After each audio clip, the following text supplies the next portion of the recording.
All right, let's get into the pass catcher expectations here. We Mhm. have Dalton Kincaid, Dawson Knox, James Cook, Curtis Samuel, Khalil Shakir, Keon Coleman, Marquez Valdez Scantling, Mac Hollins. How would you order these guys in terms of the projected targets you expect them to see? Yeah, so, we gotta start by going back to what we expected Josh Allen's Mhm, passing attempts to be, right? And you had it at 556. I think I'm going by kind of like the average of the last couple of years, 570, and 545 of those were actually like targetable balls. So start with that number for me, right around 550 is kind of where we're going. You mhm, have 241 targets of that 545 from last year out the door between Diggs and Davis. So you're talking about, you know, inching up to like that 40% range, 40% of those targets are out the door. Look, Kincaid had 91 targets a year ago as a rookie. I don't know if you would consider it a quiet 91 targets, but he was second on the team with those 91 targets. I expect him to be up in that sort of 115 to 120 range mhm, this year. I don't think he's going to all of a sudden become that 160 target guy that Stephon Diggs was. But if you put him at 120 targets out of 545 targetable balls, you're still talking about 22% of the target share from Josh Allen, which is notable, right? I mean, Stephon Diggs was outrageous with his 38% target share that he had. So I'm going to say Kincaid, he's going to be in that, 110 to 120 range would be my projection for him. Yeah, Dalton Kincaid, I'm with you. I had 110, so I'm going off of 556 Yep. targets that I had projected sort of earlier, extrapolated with what Josh Allen did with Joe Brady last year in those 7 games. I went with 110 because Evan Ingram led the league last year with 143. Kelce led the league the year before that with 152. Mark Andrews led the year before that with 153. So there's a chance, really, that this number Mhm. could be significantly higher for Dalton Kincaid. I think you're more likely to see that from Kincaid in year 3 or 4 than Yeah. you would be in year 2. I still think that somewhere in the 110 to 120 range, I went with 110 is more accurate for a guy like Dalton Kincaid. Who do you think is going to have the sort of second highest total of receptions? Who do you think is going to be the second leading target receiver for the Buffalo Bills this season? Yeah, I mean, a lot of people probably are rooting for Khalil Shakir to be that guy, but Yeah. I don't see a scenario right now where it's not Curtis Samuel. And the Yep. reason I say that is because he was your biggest free agent signing you made, right? The 3 years, 30 plus Mhm.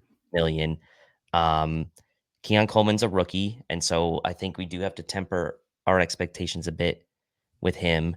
Um, Shakir is going to get an uptick. I'm not saying he's not, but I do think that you went out and made a concerted effort to bring in a guy like Curtis Samuel, who you can use all over the field, backfield, slot, wide, a lot of different areas where you can use him as your kind of maybe Mhm. better version of what you had with Emmanuel Sanders from a few years ago, to kind of be that guy to honestly, like, be the 1A or 1B with Kincaid, right? I do think he'll be the Mhm. 1B, but I do expect Curtis Samuel to be pushing close to 90 targets like we saw from Kincaid as the number 2 option last year. So I'm gonna say Curtis Samuel will be in that 80 to 90 target range as the number 2 target getter.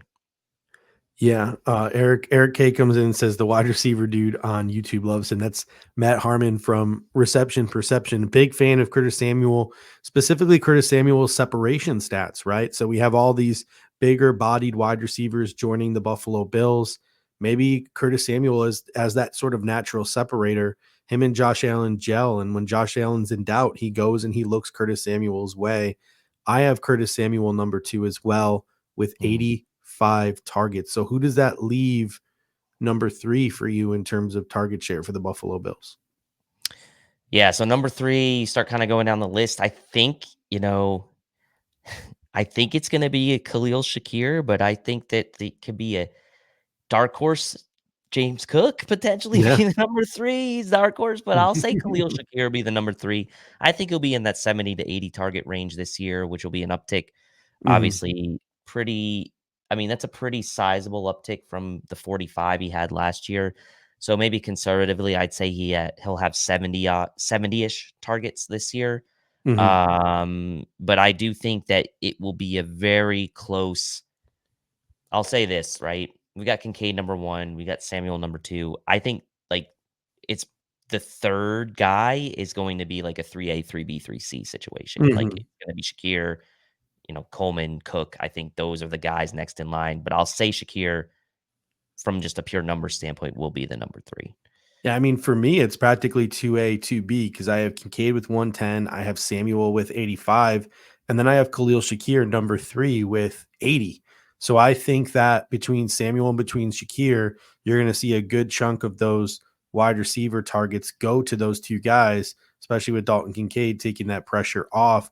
So I expect a big because Khalil Shakir was the most reliable target, right? Like the most Mhm, efficient wide receiver in the National Football League last year. So if he just continues on the pace he continued on last year, he's going to catch 79 of those 80 mm, targets that are exactly. thrown to him. So I expect Khalil Shakir to have a nice year, but I don't expect him to push 100, 110 targets. I put it in the 80 range. I almost put James Cook number 4. I had James Cook number 4 and I changed it to Keon Coleman, who I have as my 4th with Mhm. 65 targets in his rookie year. I actually think that might be a little bit high, but I don't know. I was feeling confident, and I'm giving Keon Coleman my number 4 spot with 65 targets. Who are you giving your number 4 spot to in terms of Buffalo Bills target share? Well, so this is kind of like I mean, I don't know if you call it cheating, but I have Coleman and Cook each getting 60 as Mhm, my number 4. So, I think 60 is a more than reasonable number for Keon Coleman as a rookie. mhm, I mean, James Cook had 54 targets as a running back last yeah, year. You said maybe using him in a more explosive way. 54 to 60. That's not even like a huge jump to think that's unreasonable for James Cook to get 60 targets. So mhm. I have it. I have, for ease of calculation and really projection as well, Coleman 60 and Cook 60 with my next 2. Yeah, I had Cook at my number 5 with 60 targets. I had it reversed where I had Cook 65 and I had Coleman at 16. I just kind of flipped it. So I expect Kincaid to be in a tier of his own. I expect Samuel and Shakir to be next, and then I think a guy like Coleman and I think Cook are going to be the two guys lumped together next. And that sort of brings into the equation, like, all right, who's going to be the next guy after this core group? Because Mhm. Kincaid, Samuel, Shakir, Coleman, Cook, that seems like sort of the core group.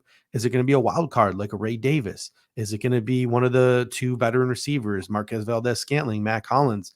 Is it going to be your number 2 tight end, who you're still paying a shit ton of money to, in Dawson Knox? Who do you have as your 5th wide receiver in the target share, or your 5th Like, receiver in general in the target share? yeah, so I mean, like, I guess Cook, right? Because I have him and Coleman both at Mhm. 60. Oh, I'm So, sorry, the 6th spot. yeah, 6th spot, I have Knox, Dawson Mhm. Knox. I think we're kind of forgetting about Dawson Knox, maybe Agreed. unfairly. 36 targets last year was low for him, only 22 catches. I think he's gonna at least increase that by 10, get up to Mhm. 46, and probably push He was 50 hurt a plus. ton too, yeah.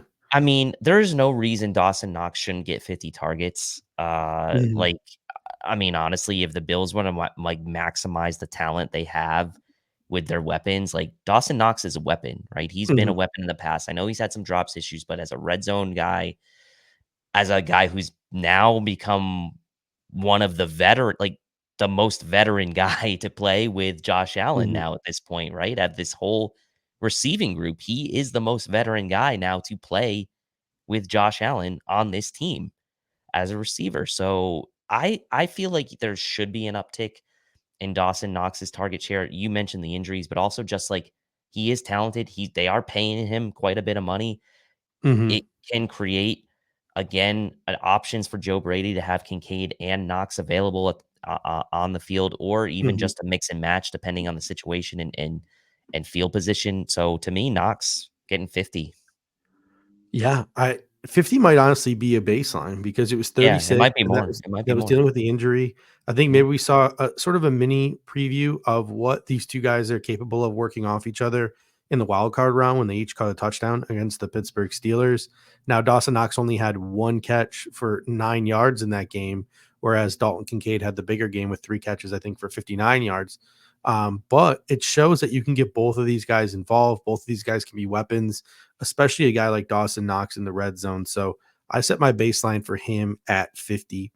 Who do we have below that? Like, how would you round out the rest of maybe these targets, shares for the Buffalo Bills receiving core? I know we still haven't talked about MVS. We still haven't talked about Matt Collins.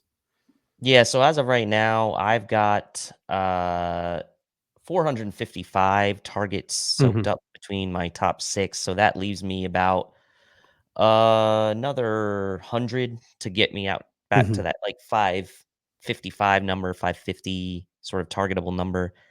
I don't know, it's hard for me to say. I would say, like, Matt Collins, MVS maybe get about the Hmm. same amount of targets, 30, 35 targets apiece. Um but you also have to, like, go back and look at some of, like, who the Bills had last year. Trent Sherfield, only 22 targets. Deontay Hardy, only 21 targets. So Hmm.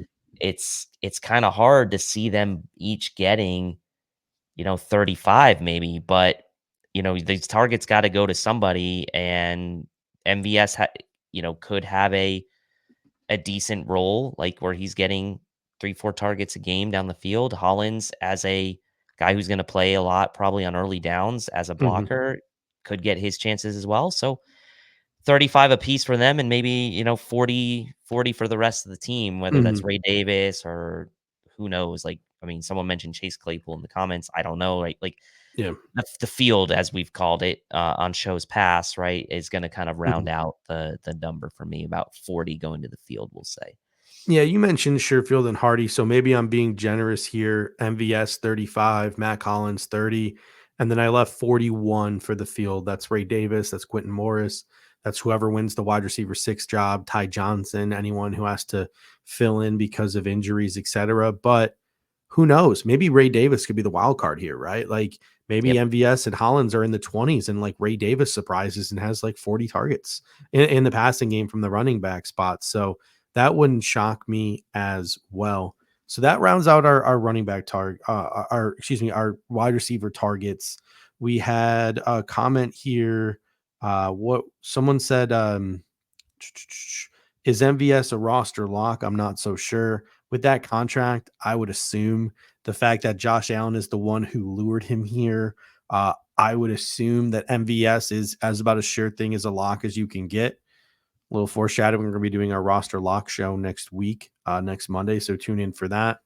And Debbie Shark comes in and says, why not mention Chase Claypool? Supposedly he's been flashing in OTAs. No, the thing about Chase Claypool is I will talk about Chase Claypool when like it becomes a reality because it is promising that he has had success in the past. He was a high draft pick and he's doing well in OTAs, but players like Chase Claypool, as Aaron Quinn pointed out in our Cover One group chat, they're supposed to look good in shorts. It's when the pads come on that really matter. And if Chase Claypool can come in and blow up in the training camp and blow up in the preseason, he'll probably earn one of the wide receiver positions. But I think it's probably going to be a while before the Buffalo Bills coaching staff trusts him enough to trot him out there as one of our even top 4 receivers. I Mhm. find it hard to believe that he cracks even the top 5. So for Chase Claypool to make the roster, he better be gunning on special teams. He better be doing all the little things right because he's really fighting, in my opinion, for the 6 wide receiver role. And maybe he overcomes all those obstacles and wins the 6 receiver job. And then from there earns his way into the wide receiver rotation.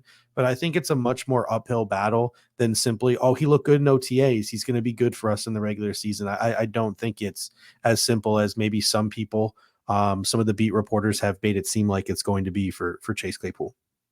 Yeah, and I mean, especially if the Bills only keep 6, right? You have to presume that, the top 4 are already set in stone, and that leaves 2 spots for guys like MBS, guys like, uh, Claypool, right? And so it's I don't know, man. It's Mhm. just there's just not enough roster spots, I think, to confidently say that he's kind of there. Like, I think for now, you have to put MVS over him based on the contract, but again, see how things play out in training camp.